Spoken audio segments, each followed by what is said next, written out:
Well, stop me if you heard this before. This is one of the most important off seasons in the history of the Sacramento Kings. Yeah, I know it seems like we say that every single summertime, but a lot hangs on this offseason. The Kings have a limited window, 2 years really, to improve enough to convince Domantas Sabonis to stay. And could improving mean trading De'Aaron Fox? On today's episode of Locked On Kings, Carmichael Dave from Sports 1140 KHTK is back with me to discuss that very thing. In fact, Dave thinks it's the right move to move on from Fox this offseason. We'll discuss that and so much more on today's episode of the Locked On Kings podcast. You are Locked On Kings, your daily Sacramento Kings podcast, part of the Locked On Podcast Network, your team every day. And now, ladies and gentlemen, it is that time for another episode of Locked On Kings.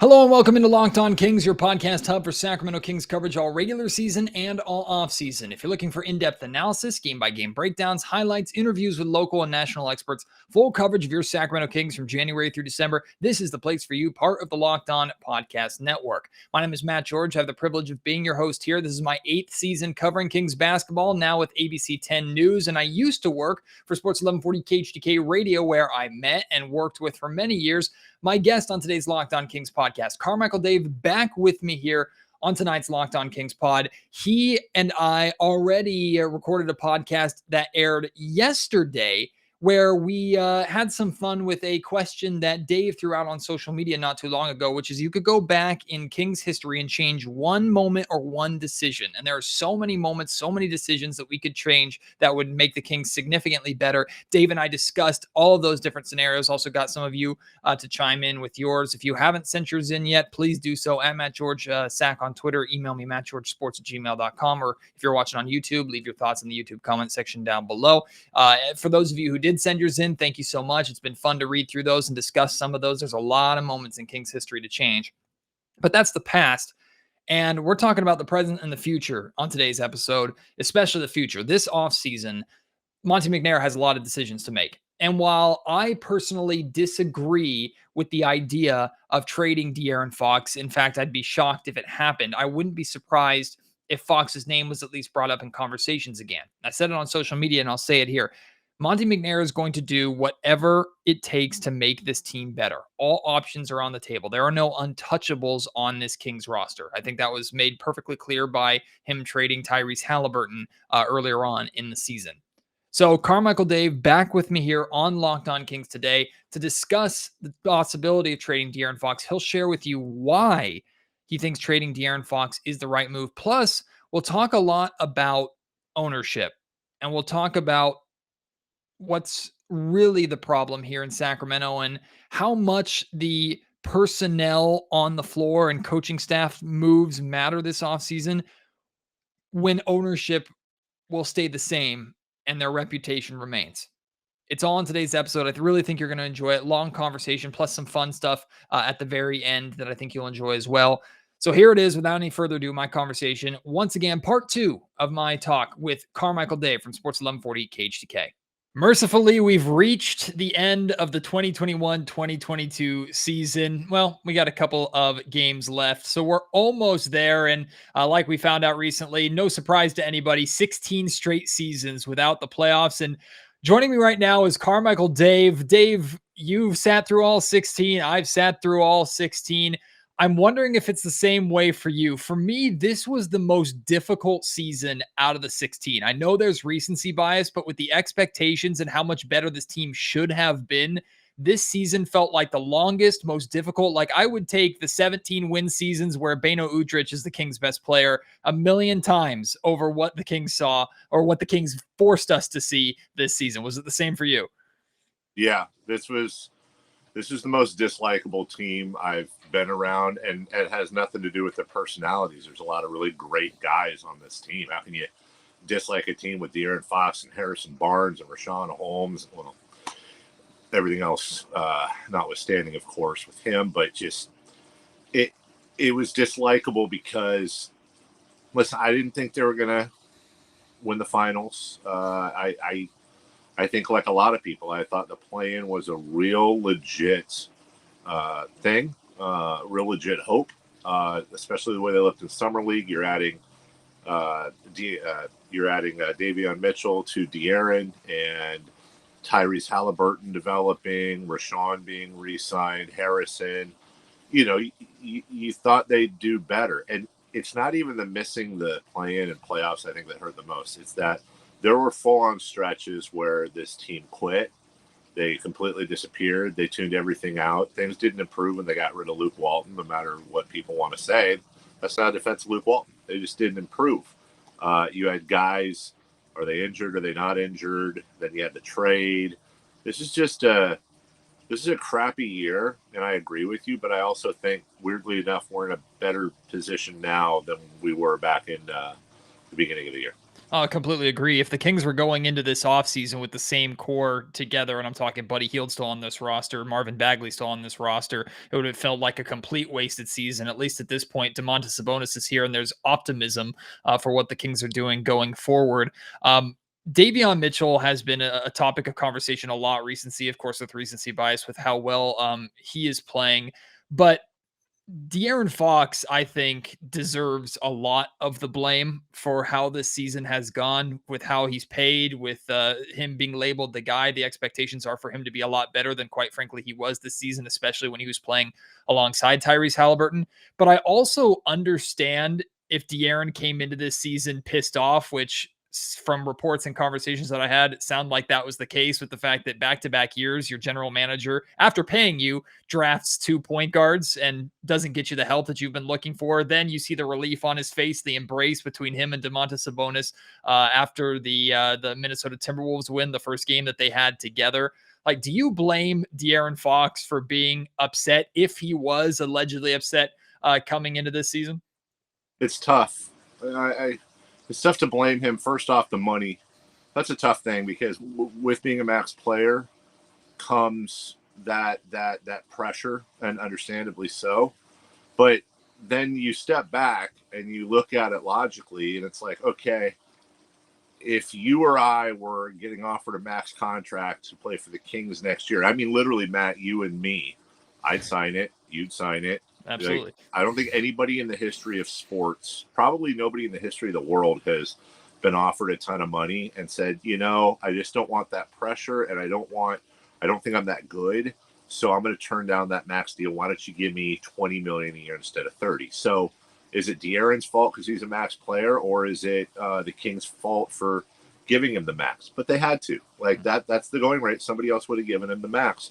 This is why I ultimately don't think I get, man, I've never been abused, and I say that with air quotes. I've never taken the crap I've taken in all my years for when I suggest that I don't think De'Aaron here long term is the thing, for a number of reasons, starting with him. And look at all that he's been put through, the coaches, the organization, the teammates. It's not fair to him. It's absolutely not fair to him. Could he have handled it better sometimes? I guess, but it's not like he publicly came out and said, wow, this GM comes in and drafts 2 point guards in a row and signs me to a max deal. What gives? But from a Kings fans point of view, indirectly, and this is no fault of De'Aaron's, by the way, this is 100% management, but it's De'Aaron's presence, you could make an argument, that cost the team Luka Doncic and Tyrese Halliburton. That's not his fault. But obviously, the team management has something else in mind. Everything I hear is they're planning on going into next year with him. I don't know that I buy that or not. I think you showcased him as best you could, if that's what you were trying to do, which I don't think they were. I think his value is about as high as it's going to be. And I think Davion Mitchell is a cheaper way to go. Some people say they can play together, Matty. I think you're going to have a similar situation, different styles of games, but similar situation you had with Tyrese Halliburton. Completely agree, and that's been a major conversation on Locked On Kings and on social media. Has been, look, I'm not saying it couldn't have worked, but from everything we saw, Fox and Halliburton didn't work. So why in the world would Fox and Davion Mitchell work? But yeah. I'm curious.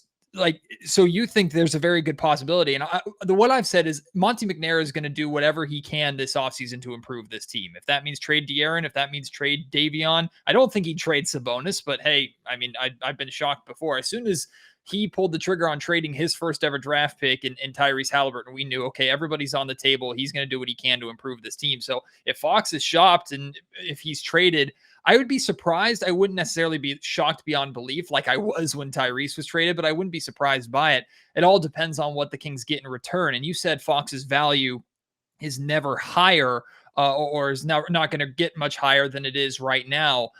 What is that return that in your mind you're saying, okay, yeah, that's worthy of trading De'Aaron Fox, getting that return? Not only is that good value, but that also makes this team better in the next 2 years, which you need to be better in 2 years to get Sabonis to re-sign. Well, I would say right now you have 2.5 pieces. You have Fox as a piece, Sabonis as a piece. I call Mitchell a half a piece because he's, listen, let's be clear. He is a 4-year rookie. He's barely, if at all, 6 feet tall, and a lot of the work you have to be clear-headed here. A lot of the recent success we've seen with Mitchell has come against a lot of tanking opponents. Right. That doesn't discount it, but you have to have the asterisk in your head before you commit your franchise, I think, a little one way or the other. But he's a half a piece. You have an expiring contract in Harrison Barnes. I can't speak to the off-court stuff, and I don't want to seem insensitive. I'm only going to speak to Richaun Holmes as a basketball value right now, and I understand those two intertwine.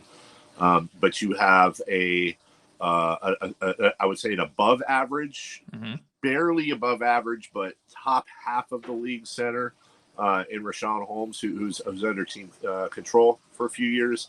And you have all of your draft picks. And I don't think Monty's afraid, that front office is afraid to move draft picks if need be. I just go back to the smoke signals Monty sent us since day one. They're looking at Chicago and what the Bulls did as sort of a model to what they want to do. And Sabonis was this team's Vucevic. They also, he harkens back to the days in Houston where you can be flexible. And if a disgruntled superstar or a team going in a different direction pops up, they're going to pounce. I think and let's not just say it was Fox, Matt. Let's say maybe they decide to keep Fox and go Davion. I don't want to, contrary to popular belief, I'm not trying to push Fox out of town. He just seems like the most marketable. But I think they have enough pieces together to where if you count on Sabonis not being traded, and I don't see that happening, you have either Fox or Mitchell. You hold on to one of those two. So now you have two. Let's say even you keep Harrison Barnes, which I think would be a mistake, not for the person. He's amazing, and he's not a bad player, but he's a 1-year expiring, which I think would carry value for contenders. I think he's got enough pieces on the chessboard to really make some moves to fill that 2, 3, 4 spot next year. They need shooting. Today's episode of Locked On Kings is brought to you by Bet Online, your number one source for all your sports betting needs and sports information. You can find all the latest sports developments, including this week's Masters Championship odds, podcasts, and reviews for all the different leagues this season. Bet Online is your continued source for all your sporting wagering information, including live betting, esports, and scores. Head to the website today or use your mobile device to learn more about the trends and the action at Bet Online, where the game starts.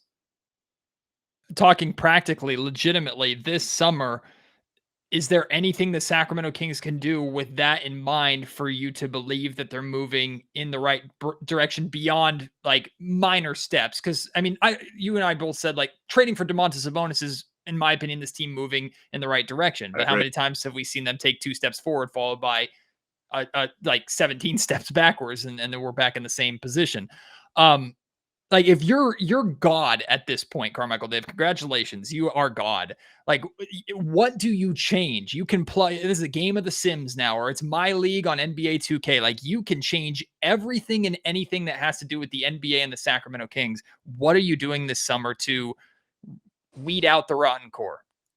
Well, you're asking me a question that if I'm God, sorry to be here, if I'm God, and because that's about what it would take would be an act of God, because I would change out ownership easily. That would be listen, no disrespect to Vivek.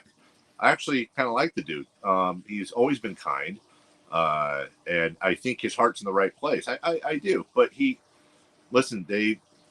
Matt, have me back at some point this summer. Yes. If and when they do something completely out of left field, whether it's GM change, whether it's hiring some coach out of like Poughkeepsie State or wherever, or the weirdest trade you've ever seen. They trade, De'Aaron Fox and Davion Mitchell for 6 second round, whatever. I'm exaggerating, but have me back and cue this up the next time they make a head scratch move, because it's inevitably going to happen. It's just a matter of how long can Monty McNair fend that off, and has our ownership learned a lesson? Now, I should end my answer there, but I don't think that's ultimately what you're asking, because realistically, ownership isn't going anywhere. In my world, what I would do is I would take a look at the offers I have, if any, for De'Aaron Fox, Harrison Barnes, and Rashawn Holmes, and that pick. Those are my 4 main cogs I have to work with. It's not just De'Aaron the player, it's also De'Aaron the money and what you can use that money for. I would look around, and if I can use those two, if I've got a core of Mitchell and Sabonis, that means I have 3 other spots that I need to fill. Whether that draft pick is one and a trade opens up the other 2, I don't know. But I would work on Davion, Sabonis, and shooters. And by the way, even if it's Fox Sabonis, there is one thing I know for a fact the Kings are going to do this summer, or at least attempt to do, and I would bet my entire house on this. They're going after shooters. That's their point. Whether it's Sabonis and Fox or Sabonis and Mitchell, they're going to try to surround them with shooters. And hopefully shooters that can play a little bit of defense as well, because we know we've had plenty of shooters here, especially recently, that don't play a lick of defense, and it ends up not mattering too much. But yeah. Dave, you said something that really pinged something in my brain. You said ownership learning from past mistakes. Yeah. And that's what terrifies me about this upcoming coaching search, because this, in the entire Vivek Ranadive era, the Kings have not undergone a legitimate coaching search, period. From Malone being hired before your GM was hired, to Vlade hiring his buddy in Walton, even Vlade hiring Jaeger.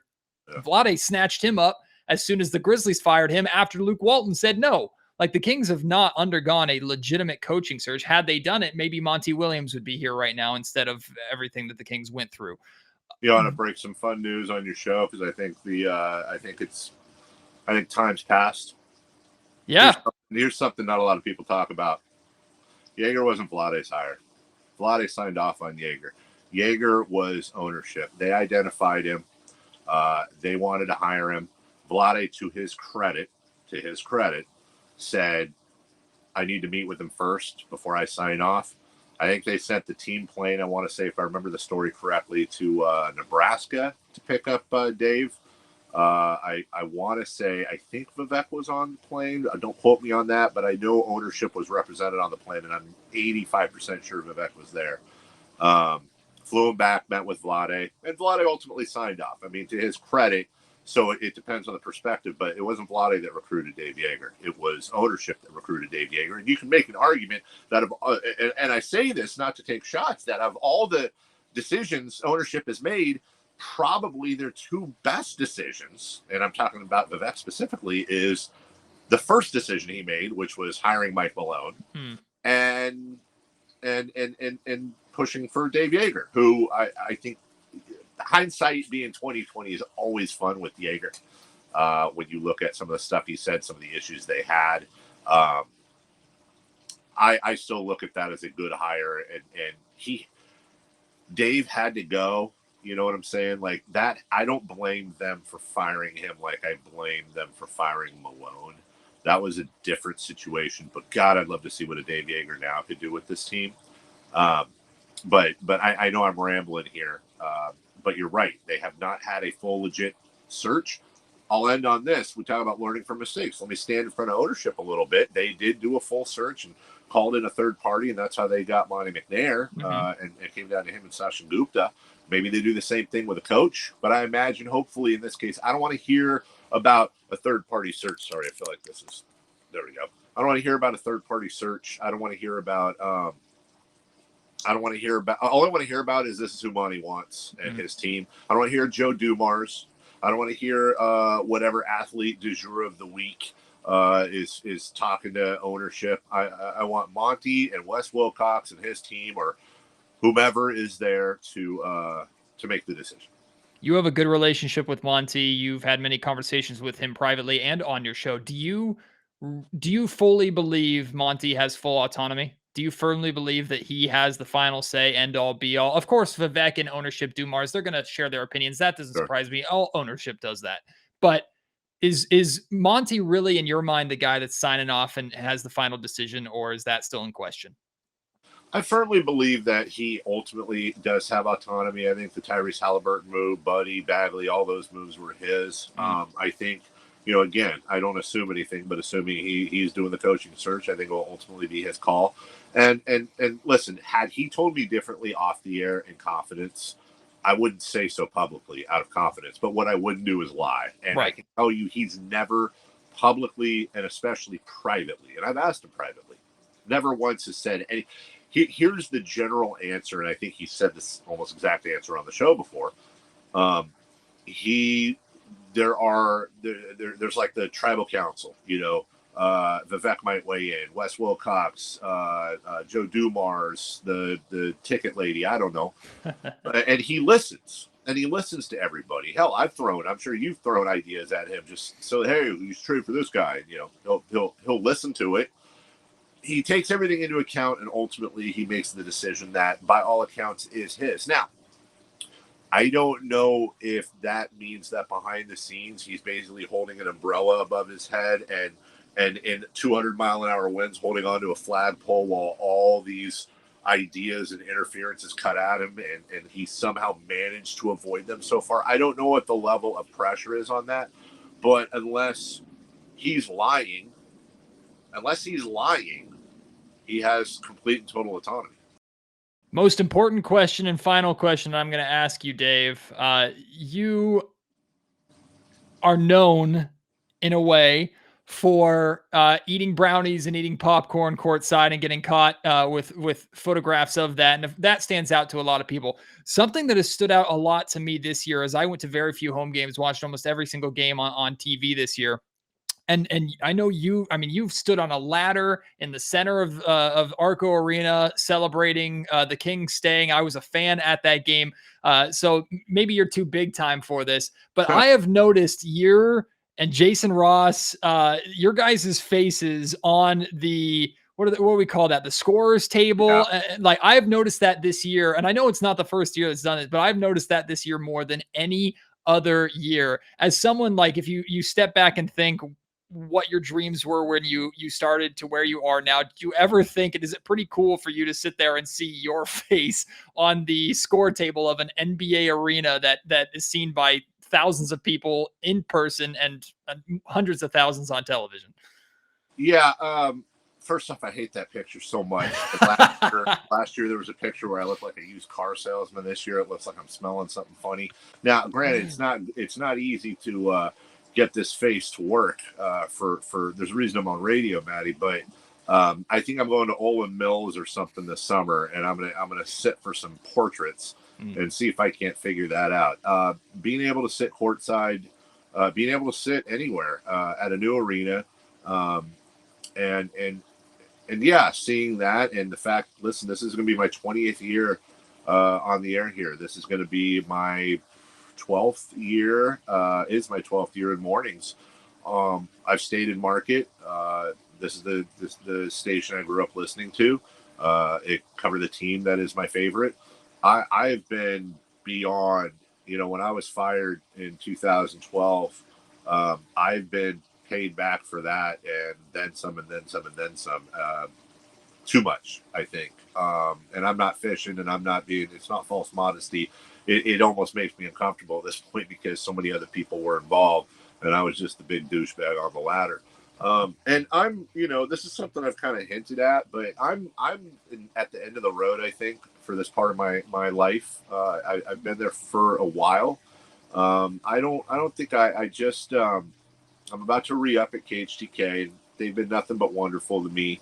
And we just started doing that, but I don't know how many more of those I have. I think part of the reason I'm still holding on is because I don't want to leave until I've experienced them in the playoffs.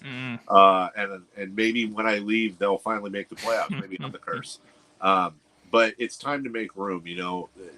Guys like you, Deuce, Mo, so many of our competitors. I see the stuff they do, and I go, wow, yeah, that was that's pretty awesome. Like that type of motivation and drive and creativity used to be me. And listen, I think Jason and I and Justin J. Mars are doing some of the best radio I've ever done. I love the show. I love the guys I work with. I love the station I work for. Truly, I do. I've got no reason to lie to you.